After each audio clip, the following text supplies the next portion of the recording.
মাননীয় হিমন্ত বিশ্ব শৰ্মা ডাঙৰীয়াই মিয়া মিয়া মিয়া মিয়া চিঞৰি থাকোঁতে নিজৰ জীয়ৰীয়ে বোলে মুম্বাইত ল'ৰা এজনৰ সৈতে লিভ ইন ৰিলেশ্যনত বোলে একেলগে আছে। সেই কথাষাৰ সঁচা নেকি বাৰু? মই নিউজত পোৱা মতে দেই, নিউজত মানে বহুত পষ্টত পাই আছোঁ, লিখা গৈছে হিমন্ত বিশ্ব শৰ্মা জীয়ৰী মিয়া যুৱকৰ সৈতে সম্পৰ্ক। খবৰ অনুসৰি মুম্বাইত হেনো লিভ ইন ৰিলেশ্যনশ্বিপত আছে মুখ্যমন্ত্ৰী জীয়ৰী। সেইবাবেহে হিমন্ত বিশ্ব শৰ্মা মিয়া আৰু লাভ জেহাদৰ বুলি চিঞৰি থাকে।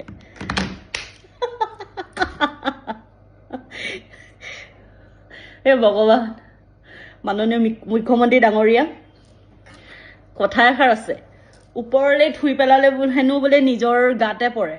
সেইষাৰ আপোনাৰ লগত একেবাৰে পৰি গৈছে। সেইকাৰণে কয় নেহাঁহিবি মোক বোলে খিচৰিবও তোক।